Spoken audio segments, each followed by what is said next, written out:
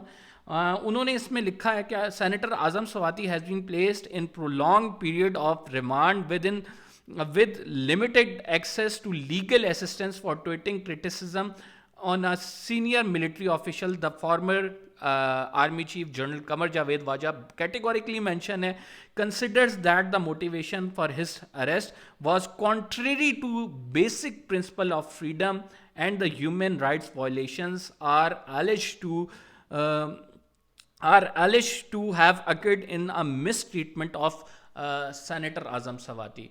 انہوں نے کہا کہ یار آپ نے ہیومن رائٹس کی بھی وائلیشن کی, آپ نے فریڈم آف ایکسپریشن کی بھی وائلیشن کی ہے, اور اگر جنرل باجوہ کے خلاف کہا گیا تھا کیٹیگوریکلی مینشن کر کے, تو آپ کو یہ کچھ نہیں کرنا چاہیے تھا. اور انہوں نے پاکستانی اتھارٹیز سے ریکویسٹ کی ہے کہ وہ اپنے ملک میں آئین اور قانون کے مطابق فیصلے کریں, کیونکہ پاکستان سگنیٹری ہے ان ٹریٹیز کا جس میں پاکستان نے یہ باقاعدہ اپنے دستخط کیے ہوئے ہیں کہ وہ انٹرنیشنل جو لاز ہیں, جو فریڈم آف ایکسپریشن کے حوالے سے ہیں, جو ہیومن رائٹس کے حوالے سے ہیں, ان کی پاسداری کرے گا. تو جنرل باجوہ کہیں کسر نہیں چھوڑی انہوں نے پاکستان کا نام ڈبونے میں.